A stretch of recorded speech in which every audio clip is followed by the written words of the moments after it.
Good. Okay, here we go. You ready? I can't wait. You ready? I'm ready. Okay, let's do this. Now we're not cutting that out either. No, it's staying in. Good morning, everyone. Wesley here from Trusted Business and also the Mental Awareness Foundation. Wearing two hats today because I've got a gentleman here that wears both hats. I'm really stoked actually. I've been trying for a little while to get Lockie on this video podcast, but schedules and It's been life a gets long journey. It Hasn't been trying to get on here. However, we've got there, and here we are today, this Friday, the 1st of March, 2019. Yes, first day of autumn.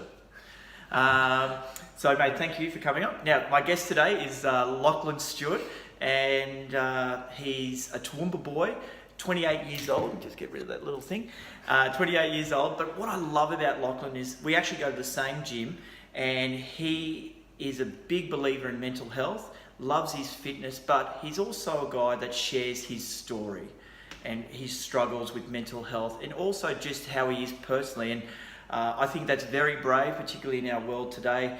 And the thing that I also love about Lockie is that he actually takes time out to answer people's questions, and that's from a range of varieties of questions that people put to him, from loneliness to health, to mental health, to physical health, and even business, I would assume too. Yeah, business as well. And I just think that's really, really cool because in life it's all about serving others and giving back, and Lockie's done that. So today I wanted to bring Lockie on board because I really do think that he walks the talk and talks the walk, and I've been doing this a long time, and actually seeing someone that does that is really inspirational. So Lachlan Stuart, everyone. Thanks for having me on, mate.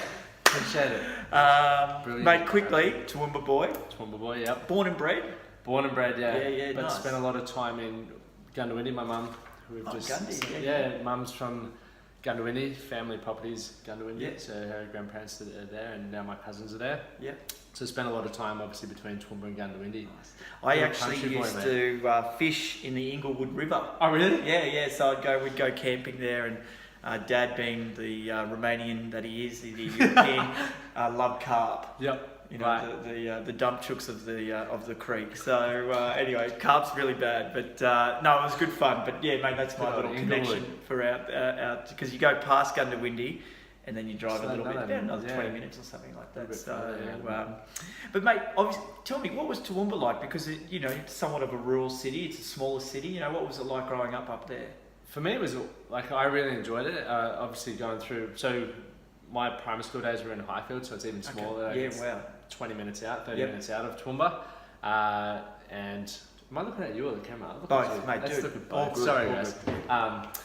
And so yeah, I really enjoyed that. The fact that I got to be outdoors a lot. I got to climb trees. We had my parents have 5 acres in Highfields as well, so I was climbing trees, playing Lord of the Rings, doing all this weird stuff that young boys do, getting up to mischief. So having that freedom and being able to just be in nature, for me, looking back, was one of the best things ever. But then as Toowoomba evolved and I went to high school, I went into Toowoomba Grammar School, which was awesome school. Yes. But then I also got to see a little bit more of the city life because we were travelling down to Brisbane for sport and stuff like that. So I think looking back, I'm so grateful that I got to experience the country life, and then going to Gundawindi where there's literally thousands of acres of nothing, to then Highfields or Toowoomba, which is midway, then Brisbane where there's what are we at, 3 million people? 2.5. 2.5. Yeah, 2.5. 2.4 actually. 2.4. Lucky we got so a fair few more people. The big smoke. I've made it. Mate, I've got to ask you this question. It's a bit of a question without notice. So I went to Marist Ashgrove, an all-boys school. We played during trials every year, mate, for rugby, and mate, you're 10 years younger than me. Yep. And when I was at school, there was definitely a stigma or a taboo product about talking about how you feel or whatnot. How is that? You're 10 years younger. Was that still around at an all-boys school for Toowoomba Grammar? Did you no one really expressed how they were feeling? Was that still around? Yeah. I think I was fortunate to I feel like I was going through the transition period. So when I was in grade 8, there was still, I still remember one of the grade 12s, he was a huge lad and massive bully, and so no one spoke out. But I think by the time I was in grade 10, the year 12s were more accepting of the grade 8s, and they'd become this camaraderie, and there was definitely more mateship, and there wasn't that year 12s picking on. Yes. Well, I didn't see it. I was either oblivious, but I didn't feel it was there, which was awesome. But still talking about what was going on did not exist. Like, and thank you for bringing up, because when I was at school in year 8, I got picked on. Yep. You know, by the year 12ers. Now I think that was just those times, and I must say when I got up to that, there was a little bit of that still going on, because you thought that was like a rite of passage. Well, yeah, you made it. Now that I reflect on it, it's wrong. Yeah. Right? I think it's wrong, but it's just nice to hear that was changing I felt to a degree. 100%. Like, I definitely know when I was in grade 12, I wasn't picking on grade 8. It's like they're this big. Yeah. Would you? Yeah. And actually, and if you are watching this and you are at school and you are in that senior level, be a mentor. Yeah, because it is like that. Like when you're fresh out of primary school and you're looking up these people who are obviously more developed than you physically, and you're like, holy crap.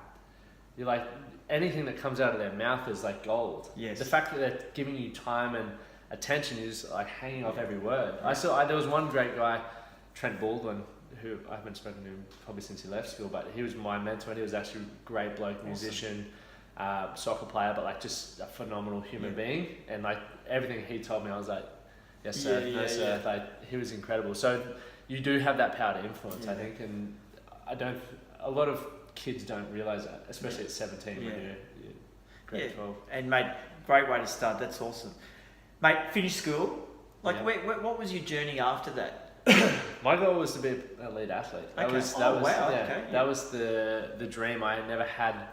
I still remember when I was finishing grade 12, it's like, you got to go to university. Like, if you haven't made it in sport, you're not going to make it. So I was panicking because I didn't want to do a trade, because I always thought that was for people who had no brains. Yep. And I thought to myself to have brains. Yep. So I was like, right, I'm going to just try to do anything. So I applied for physio, all these sorts of things. I ended up getting into exercise science. Then I got to the point where I was still like, I don't want to study, I'll defer, so I deferred. Then I was pursuing footy, so I was playing rep footy then, and mum was like, well, you need to actually do something. Yes. So that's when I started PT. Okay. So I started studying at the same time as playing footy. Yep. So that was what was next for me, but the goal that whole time was like, I'm not going to need university, I'm not going to need a trade, I'm not going to need anything, like, I'm going to be a professional footy player. Yep. That was the goal, always. And mate, when did you realise that wasn't going to be your path? And how did that feel to you?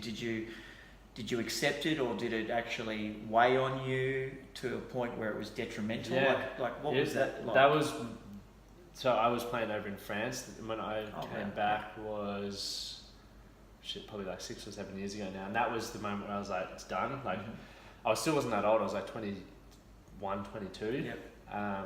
But I was like, it's done. So that was literally, that changed me a lot, because I didn't have an identity then. Like, I'd been telling everyone, I'd been shaping my life I was doing everything I could to try and be an athlete, and that's all I'd ever been. So since I was 10 years old, I was winning state and national titles. I never won a national title, but came second. So I'd always been an elite athlete in my eyes, and that was who I was. Everyone knew me as a sportsman. So when I was like, well, that dream's dead, I had no idea. That was my sort of spiral down. That's when I lost the plot. Yeah, for a while. And mate, and if you're happy to share, what did you do during that period? What made you lose the plot, or what were the signs of you losing it, or not in touch with yourself? Yep. So when I came back, everyone was loving me because I'd been away, so it was like a novelty thing. But then after a while, people back to work, or life goes on.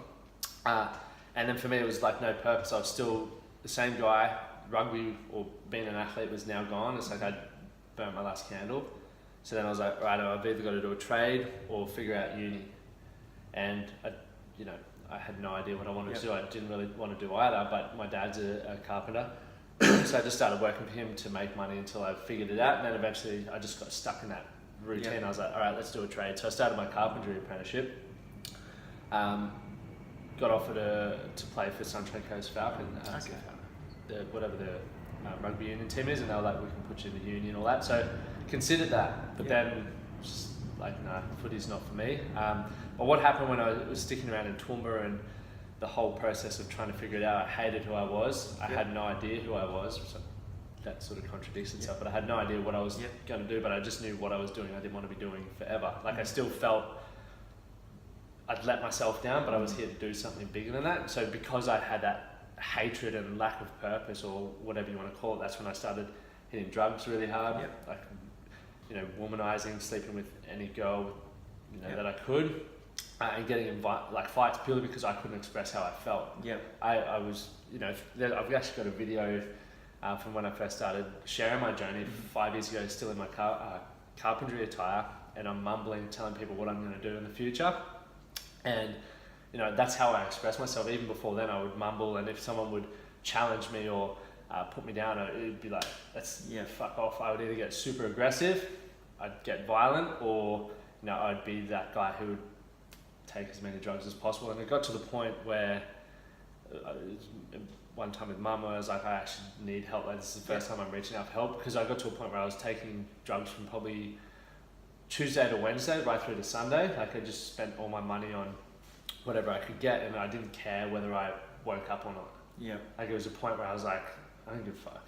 So like, my whole life was just going around that. It went like that for 8 or 9 months, like pretty poorly. And then I had a few incidences along the way that were like good wake up calls, and eventually, you know, after a while I was like, I'm better than this. I don't know what it is, but like everything that I'm doing right now, because there was a point where my identity went from rugby player to just a guy who sleeps around, gets in fights and drinks beers, and I'll just go to work. That's it. And I feel like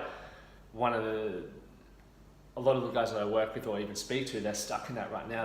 That's their identity. And it's like, it's not really, that's just a part of where you're at, the process. And mate, if you could like go back to yourself back then now, what would you say to yourself? What would you do if you saw that 22-year-old that's doing drugs and partying and... Oh, that's a great question. I would show the way, like, because I think this comes back to like environment, even though I haven't touched on that, but like my environment was full of people who were doing the same things. I never saw the people who were doing all these, you know, running businesses or traveling or doing all this cool stuff were like Brisbane people, or, you know, people who had inherited money or done all this. So it just wasn't even in my thought pattern. So I would love to mentor, or like just be like, mate, this is just where you are right now. This is a challenge. Let's, you know, problem solve and work through it. It's not who you are. Could you maybe you would actually go back to yourself and say to that person, you know, just look at the environment that you're surrounding yourself with. And if you're going to surround yourself with partiers, you're going to be a partier. If you want to sort of get yourself ahead, you know, surround yourself with people that are like-minded from the perspective of go-getters, healthy, business-related, business-orientated, you know, people that, you know, talk positively rather than negatively. That didn't even exist to me, but I would be definitely sharing that advice.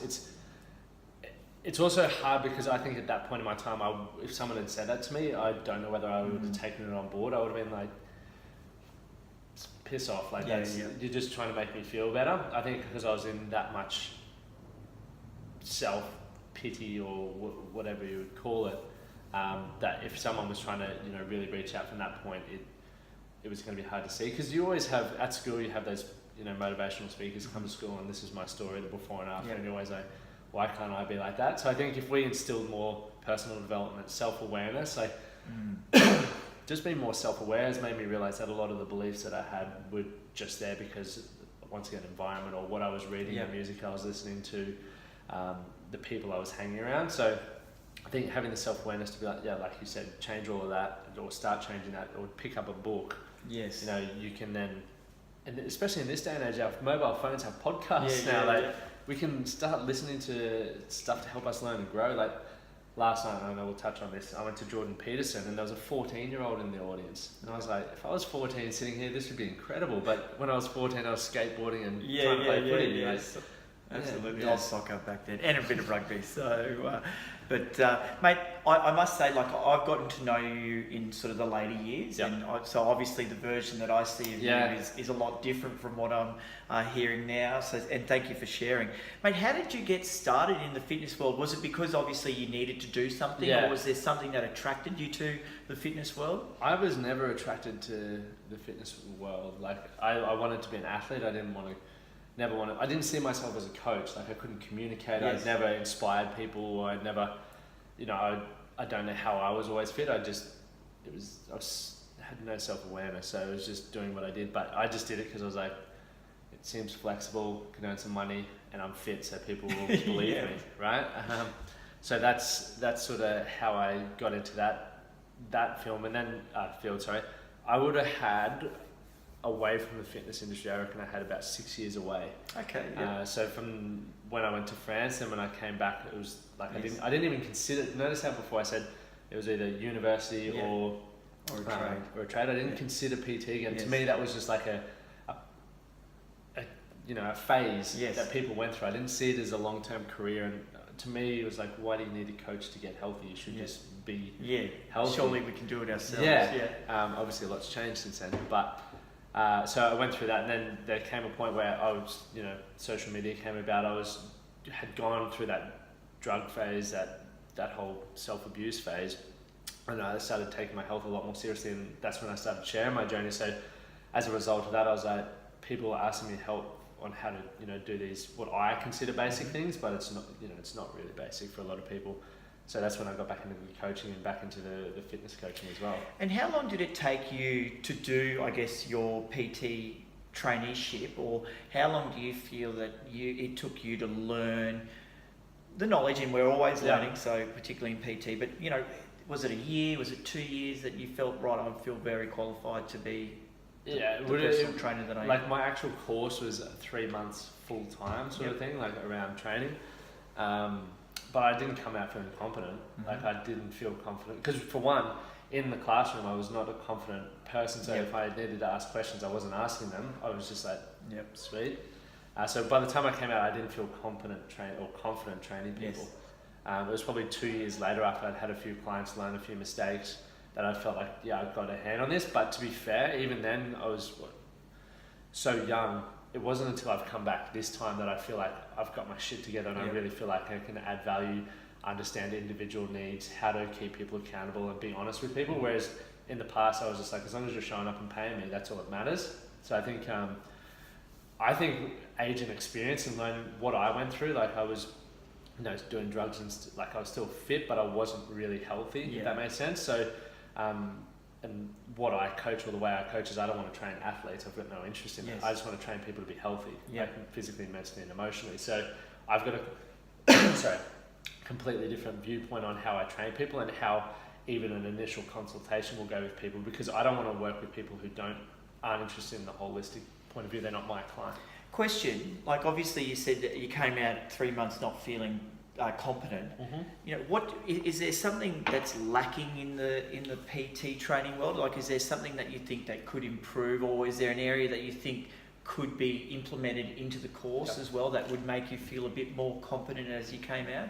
Because I'm assuming, and sorry to interrupt, that they obviously train you, this is how you be a PT, but it's so much more than that. Like it's connection, it's relationship, it's mental coaching, life coaching. What do you think? I think from a movement standpoint, it's more like I did a carpentry apprenticeship as well. So it's like every day you're learning, and then you got your study, which I think PT should be literally because you're dealing with human beings. Yes. Like you're not a 3-month-year-old 3-month job, and then I can teach you how to get well. Like you're dealing, especially when you start going to big lifts and periodization and work life balance and stress and all this sort of stuff. People just go, right, let's just do bench, all these exercises. Like that might be right for you. So I think it needs to be like a 2-year thing where it's like it's an apprenticeship as well. You go shadow trainers, you get clients, you learn how they move, you deal with all the things, and you come back to your course coach or whatever, and just get in the field, because you want to be feeling. Because it doesn't matter whether you're paying someone $10, to coach, or $100. You're still paying them to look after your health, and if they're not feeling confident or competent, that's ridiculous. It's like me saying, hey, you saying to me, can I come do some pest management? I'd be like, maybe. No, maybe. Like people wouldn't you got an aerosol can? Yeah. So I think definitely add more prac into it, and also self-development, self-awareness. I think communication, because as a personal trainer, I was such an arrogant prick when I was younger. Like I was like, you're paying me, I'm fit, you want to be like me, do what I say. But it wasn't a relationship. empathy. Yeah, Yeah. it was just like, you do what I say, Yeah. get out of here. But now it's a relationship. I learn just as much from my clients as Awesome. I hope they're learning from me. So it's give, not just listening. Yeah. It's amazing what happens when we listen. Mate, you share your story, about who you are and being very open and honest. What made you want to do that? What was it? Or did you just find that sharing your story was connected with people more? Yeah. What was that inspiration there? I think it came about purely because I was talking, like so many people were asking me anyway, so I was like, there came a point where I was like, I'm sick of telling the same story over and over, so I'm going to start telling it. And then, I just told like this brief overview and it didn't go into much detail, and along the way people have been like, tell me more detail. Yeah. So now what I do is like I share short, detailed bits about my life and stuff that I've gone through, and I think what I'd love to see it's always going back to what I wanted when I was younger. Like if we obviously didn't have Instagram back then, but there's a lot of young kids on there, and if I can help influence them to show them that a lot of this, because I always you see your parents when you're growing up and they have no problems because they don't talk about it with you. So as soon as you have a problem, you're like, I'm not as good as my parents even, like I'm struggling, so I can't talk about it. So I want to share everything. Like I share literally everything, and some people like, stop it. I'm like, well, this is what I'm going through, and I guarantee there's a million other people going through that. So I don't care about you, I care about those people, learning from that, and it's okay to deal with that. So that's why, I use the platform. It's free. You can get leverage with it, and people can connect, and everyone can like you were saying. Like I love answering questions because everyone's going through shit, and it allows me the opportunity to learn and grow just as much as them as well. Lockie, are you happy to share what's some of those mental health struggles that you did have, and even to this day possibly still have? Yeah, I've definitely thought about like killing myself. Purely because I didn't know, I didn't like a lot of I've hurt so many people in my life, and still a lot of the shit that I've got to deal with, which I'll eventually deal with, but just not having that, that support network, not knowing how to talk. It's like sometimes you just sit there and you're like, well, maybe this is easier. In saying that, deep down I don't think I ever would have gone through with it, but I definitely had those comments. It was an option. It was an option, and I still, even every year I'd have that conversation with myself, even now. But it's just what I'm focusing on. It's really easy to still get in a rut and then, not focus on anything else, even though you've got a lot of great stuff around you. So that's what, from the mental standpoint, I've definitely considered that. Drugs is one of the biggest things. I still think about drugs, and I always joke about it, but it's so addictive, and the feeling that goes with it, a lot of the memories that I have with drugs, there's some really bad stuff, but there's some incredible stuff as well, right? So every time, I don't drink much, and I don't, for those who actually know me now, that's why a lot of people are like, what? I never would have imagined you to be like that, because even now I won't drink, I'll have 2 or 3 beers, and that's the limit, because, there were times where I nearly drowned in the bath because I passed out in the bath, and Mum obviously had the bath overflowing, so dragged me out of the bath, and, there's been a heap of stuff like that, which I'm sure, I'm not unique in that manner. There's a lot of people struggling with that, but I feel all of that's come back to me just having no self-awareness, no self-confidence or self-esteem, and just lacking a bigger picture of who I am and what I need to be doing. I think that's what, every time I got in those bad spots where I was using drugs and alcohol to numb the pain, or sleeping with women to feel acceptance and love, all that just came back to a feeling that I was trying to fulfill, and I was using other people or other things to get that. And mate, going through those experiences, what have been some of the biggest lessons to come out of it? Because I say to my staff, sometimes you win, sometimes you learn. That's the greatest thing ever. So what has been some of the lessons to come out of it? Well, that's probably one of the best quotes ever, because it's literally, I was so worried about doing things because of failing. After rugby, it was like I'd failed. I'd had heaps of failed relationships. I'd failed to, go out on a night and not do drugs. I was constantly failing, so I viewed myself as this big failure. Rather, if I look back now, I had so many experiences that a lot of people hadn't had that I could have learned from. But it wasn't until I was 23, 24 that I started viewing all these failures as lessons. So I wish I had had that understanding back then. That would have been incredible. What else? I think sharing your story, like, you know, which you're doing really, really well now, like being just completely transparent is something that I think that you've come out of it. Because back in those days, you obviously learning to weren't talk sharing. about. I still, definitely like Sean O'Gorman, if you know Sean from the gym. He's always one on me because we have big, deep chats all the time. He's like, why aren't you sharing? There's a lot of stuff I still don't share, and I feel I'm growing through that. But it's definitely, it makes me feel better to actually get it out, because at the end of the day, someone can't turn around and say, oh, you're a drugger, or you did this or you did that. I'll be like, yeah, it's on a podcast, or it's here. Like, I'm open and honest about it. But it also gives me time to reflect, because I think a lot of people that I speak to, they're carrying a lot of crap and they think it's the worst thing in the world. But once you actually speak about it and then, pull it apart and go, actually, that's not that bad. Yeah. Like, or it's not as bad as I, thought it has, because I've been suppressing it for so long, I haven't dealt with it. So I think learning to talk about it, it's been, something else that I've come out the other side with. But just even a new appreciation for life, because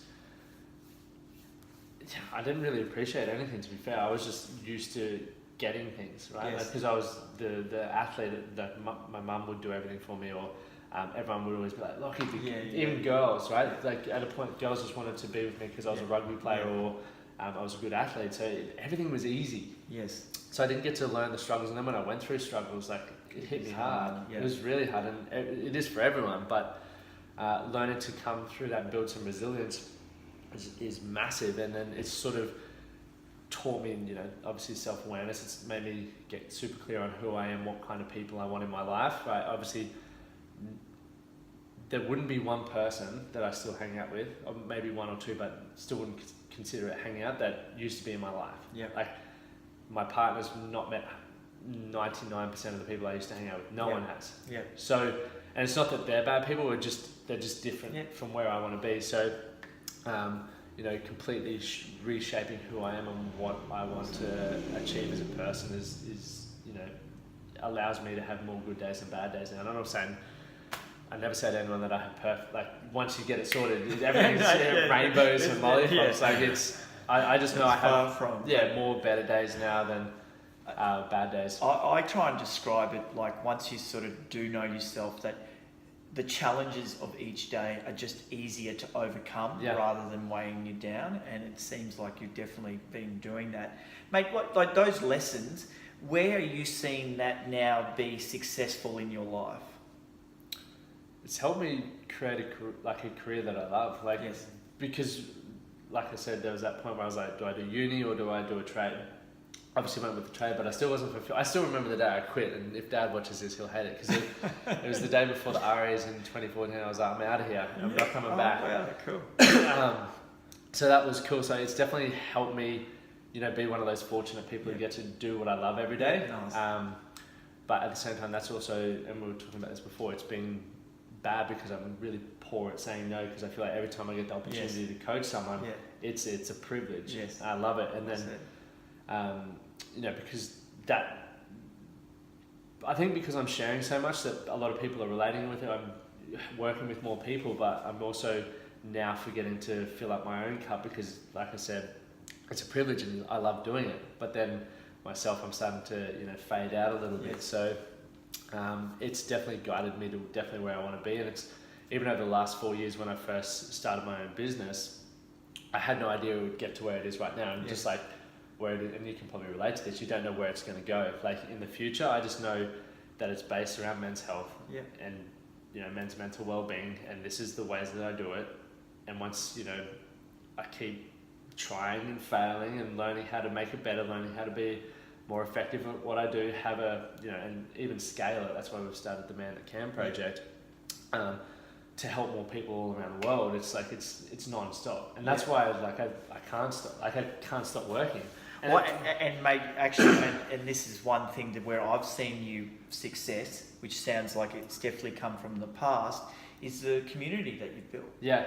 You've got a great following online, and then you've also got a great community that's engaging. Yep. You know, people that are asking you questions, and the reason why is because you've had that success of telling your story, and here we are now. Yeah, I feel I feel so fortunate to actually get to do that. Like, Yeah. That's why I do it. Like, anyone who messages me and has a question or drops a question, I'll respond, because for one, like, I get to learn and I get to have a conversation, and it's literally viewing it as if everyone knows something that I don't. So if I'm going to get to have this conversation and I can listen, I'm going to walk away learning something as well. So it's time well spent. But then if they walk away going, he literally took 5 minutes of his day. Yeah. I mean, everyone's got 5 minutes. Stop scrolling Instagram. Yeah. I'm scrolling all the time. But like, if you get that, and you know, it fills your cup up as well. Like, it feels good knowing that you've helped someone and could potentially, because I go back to how I was, and if I had people that I had followed for a long time, or you know, consume their content, and I still do it today, consume people's content. If they'd given me 2 minutes of their time, could have changed my life a whole lot earlier. And mate, you've said cup twice now, so that brings us to our ad. You know why? Well, that cup. Cup it. But we're having a short ad break, but the reason why is because my ad break was this new book that I'm reading, which is called How Full Is Your Bucket? But it's How Full Is Your Cup? Yes, so man, I started reading. I actually text this and sent it to Lockie, because it is genuinely your interactions with people. So what they mean by a bucket is we have somewhat of an emotional bucket, and that emotional bucket each day, or the bucket of joy and love and all that, gets drained. Yep. Because you have challenges that come. So it's essentially, I am paraphrasing a lot here, but you know, what are you doing to fill this person's bucket? You know, how are you reacting to this person? You know, are you giving them encouragement? Are you sort of giving them good feedback? Yep. Or are you coming from a place of negativity and bringing down, and then their bucket goes like this? Yep. And it's actually got exercises in it, and it's such an easy read, and I've been sort of highlighting it through here. So please, Tom Wraith, Donald Clifton, get this book. I heard it on a podcast, and I really am thoroughly enjoying it. So that's my ad break for today. Now, Lockie's ad, he last night went and saw Jordan Peterson. Nice. The guy who wrote the 12 Rules for Life. It's honestly, I read the book. The book was, he's so smart. Like, The Lobster. So smart. 120 million years. That's what he was talking about last night. It's like controversial, but anyway, he's an incredible guy. But last night, when I was listening, like, he just had so much more humour than I thought I was going to get, because his book was I found it really hard to read just because of the words. Yes. Yeah. Toowoomba boy. No. But what I got out of it, like, rule number 11 was learn to fall off your skateboard. And I think, and I was sitting with mum and I was like, you let me do this. Like, you let me make my own mistakes. You never once tried to reshift it. You sort of made me think about things. I think there's a lot of us there that are worried about, you know, he says we're all going to die at the end. So that's a certainty. So even if, obviously can decrease risk, but a lot of people don't take the risk, won't go skydiving, won't do this, won't do that, because they're worried about injuring themselves or dying. But it's like, that's holding back bravery. It's, you know, it's maybe saving one problem. Say, for example, your parachute doesn't open, but then you're going to have all that self-doubt in other areas of your life, rather than saying, oh, fuck it, let's go skydiving. You do it and you're like, I did that. What else are you going to then be able to go, I did that, I can do that, I can do that. It's just like a confidence thing. So when I was listening to that and the way he explained it, I was like, it's so true. There's always like a problem, but we need to just attack the root cause and build more courage rather than suppressing us as individuals. Yeah, I'm actually reading his book, and I will second you. It's been hard to get into. Yeah. I'm persisting through, but I must say I enjoy him live rather than reading his book. Oh yeah. But listen, everyone has an opinion, right? And I think we gravitate towards things that connect with this, and I agree. I think Jordan Peterson's great, and if you do get a chance, just jump on YouTube, watch a couple of his videos. Yeah. I think you'll be rather impressed. So that is part one. Done. Part one done. We'll be back for part two.